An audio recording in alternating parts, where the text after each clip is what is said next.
How to fix OneDrive sync issues. So let's get started.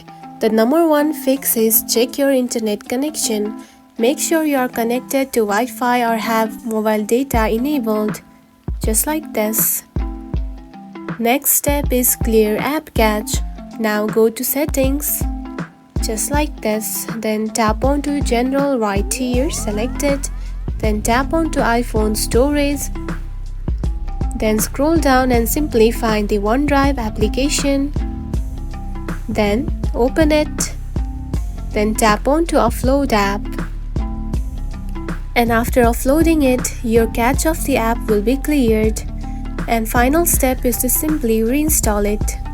Now uninstall and reinstall the OneDrive app to reset and sync settings. For that, keep on tapping onto this app and tap on to remove app. And after removing it, simply reinstall it back. And that's it. This is how you can simply fix OneDrive sync issues.